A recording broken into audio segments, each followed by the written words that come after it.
Mitch. Thank you for joining us today. Hello, Bronson. How are you doing today? Just a beautiful day in Kona. All right. So you're running for mayor. Mm-hmm. First of all, tell us a little bit about yourself. Well, I've moved to Hawaii when I was about 17, so almost about 40 years that I've lived in Hawaii.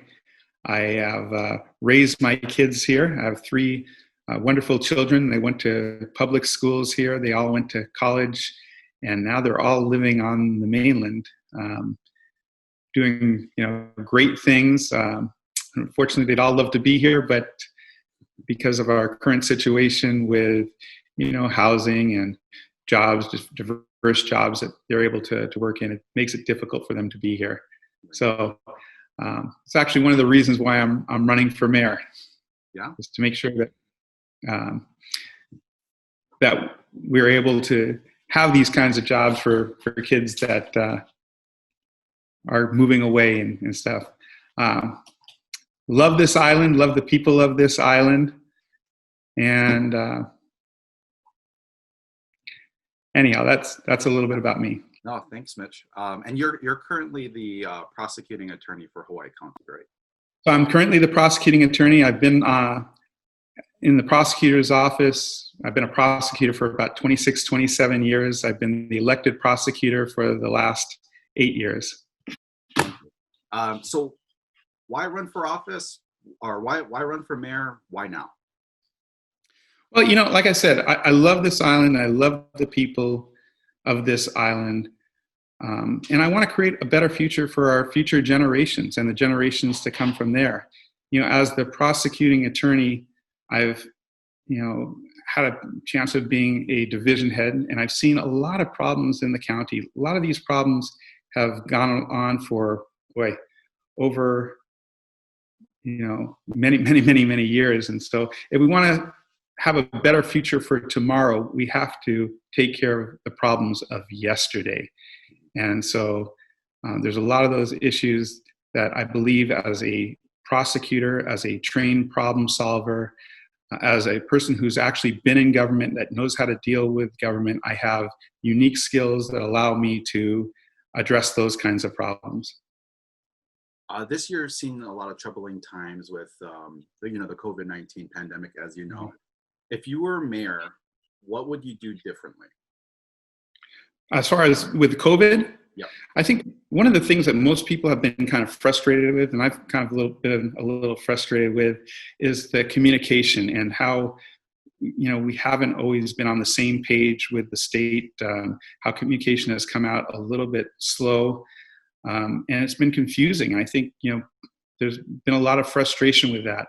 If you look at what's come out of Kauai, I think they've done a really good job, and maybe some of the things that they've done been clear.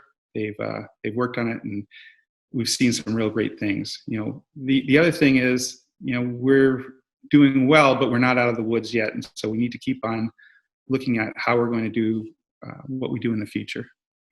Thank you. And so you think that Kawakami's that type of leadership that he had, I assume it basically would be the whole communication, because here you don't really, you had a couple of feelers, but in Kawakami kind of just laid down the law over there and just said, this is how it's going to be. Well, yeah, Kawakami was really precise in what he was saying. The communication was, quick to get out there. The decisions I think he made were really good. And, for the last couple of months, they haven't had any cases on Kauai. And they're able to open up a little bit quicker than everybody else because they did take those steps. And so I really like what he did. I think that's a good role model to have as far as how we deal, or how we should have dealt with this situation.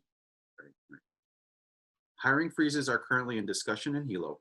As mayor, will you implement a hiring freeze for the county, with considering departments like the environmental management and Parks and Recreation, who has seen like an employee shortage over the last couple of years? Hiring freezes are responses. We need to make sure that our government is effective and efficient. And you have to see what your budget is and what you have. And so right now there's a lot of unknowns as far as how much monies we're going to have.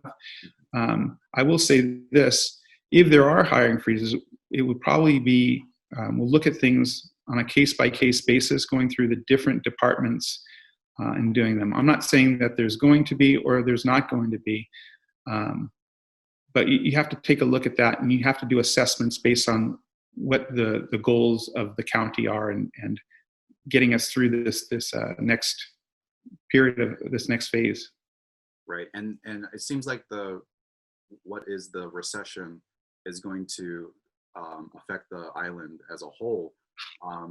But since we're on the topic of budget, what is your budget plan?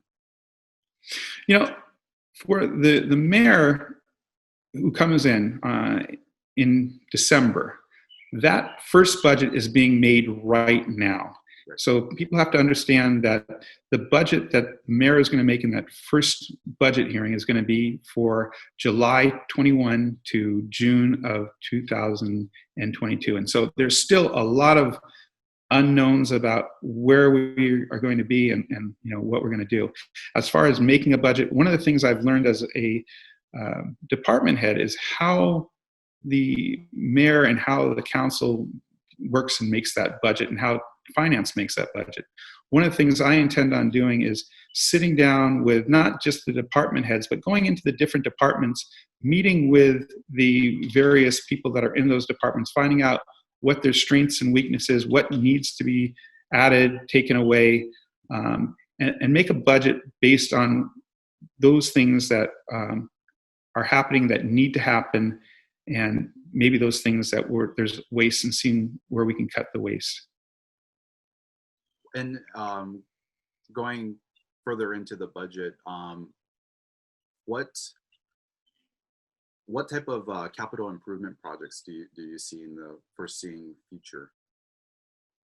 Well, actually, there's a lot of capital improvement projects that we're going to need to work on really quick. And that's going to be one of the ways I think most people are going to talk about, is revitalizing our economy, getting it started, looking at some of those shovel-ready jobs, those things that are kind of planned out. There's roads in Kona that need to be definitely worked on. I think one of the biggest things that we're going to try to address really early is our Hilo landfill. Right now we are hauling rubbish from Hilo to Kona, which is taking its toll on our infrastructure. It's very costly. It's dangerous. And the carbon footprint that it puts out is something that we really need to look at. And when you look at things that we could have fixed in the past, we knew about this landfill 20 years ago, and we've continued to kick the can down the road. We need to start working on that. I think in the first 100 days, we'll start looking at solutions to the landfill issue and how we're going to move forward in there. Thank you. And the council had almost approved Bill 101, and that would greatly reduce the pesticide usage in the county. And sure, there's a lot of controversy surrounding it.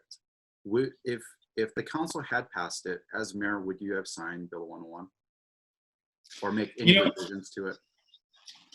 Yeah, so I think the intent of Bill 101 is a good intent to move away from pesticides. However, the devil is in the details, and the way the bill was written, I think I probably would have vetoed it as well, because it would have ended up costing the county a lot of money, requiring us to hire a lot more employees and do a lot of other things.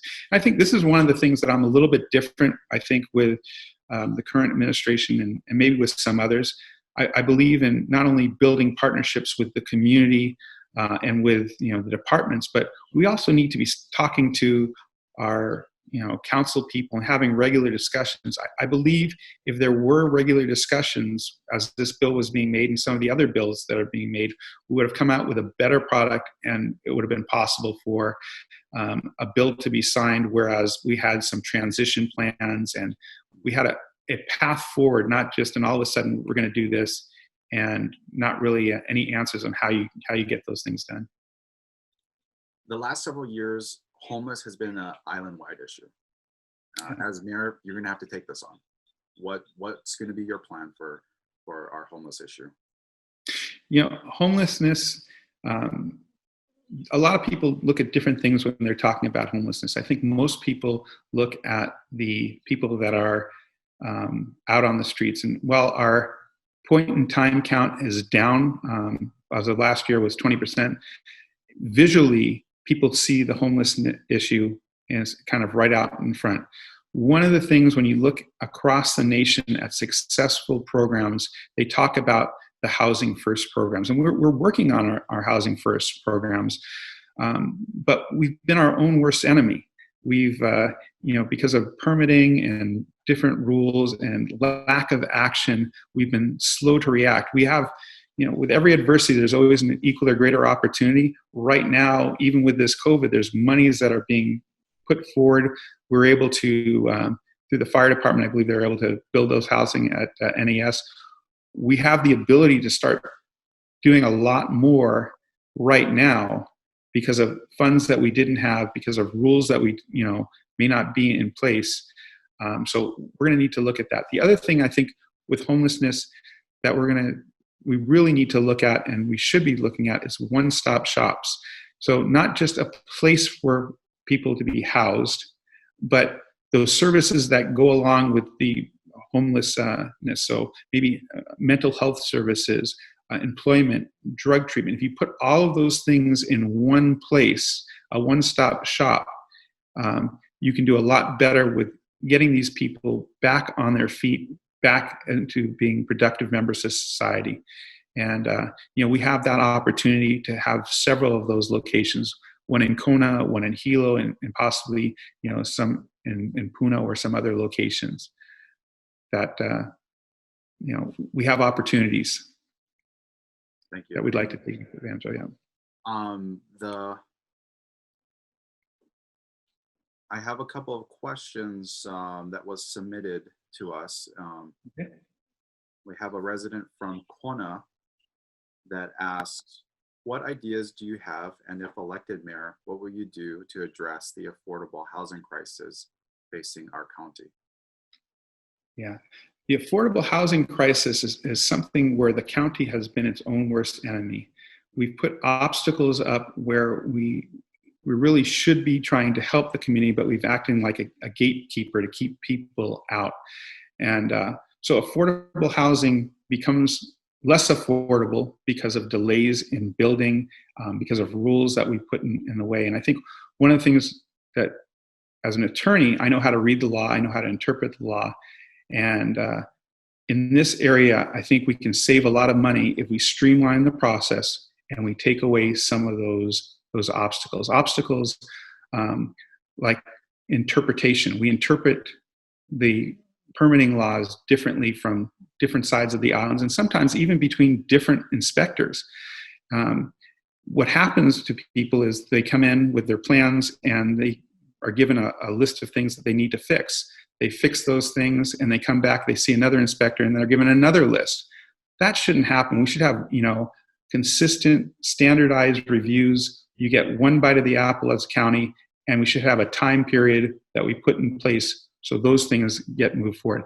The other thing, as an attorney, I know that, some of our laws need to be changed and make it more affordable for our businesses to work over here as far as the permitting process and some other things. So I believe I have an opportunity to work with the council, with the different agencies and departments to make some of those laws so we're able to streamline and we're able to standardize and make it more affordable for our businesses to thrive here rather than struggle. And that also goes to affordable housing.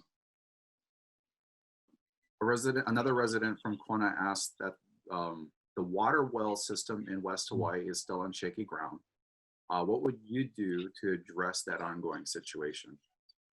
One of the things that I try to explain to people is that there's different places in government that have different roles. And so Department of Water Supply has the water board that oversees Department of Water Supply, and Water Supply also has their own funds that they get by people paying their water bills and things like that.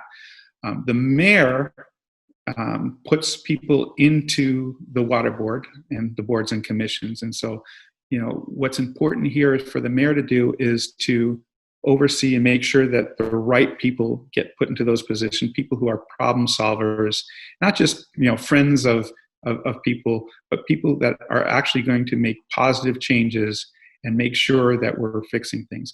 As far as the water wells, the other thing that can happen, and actually did happen recently, government can ask for an audit. And so we recently did an audit on Department of Water Supply, and they made some really good recommendations on their contingency plans. So if things go wrong like they did in 2017 when our wells started going out, they'd be quicker in responding. And so the audit that recently came out had some really good recommendations, and I believe that Department of Water Supply is putting those in.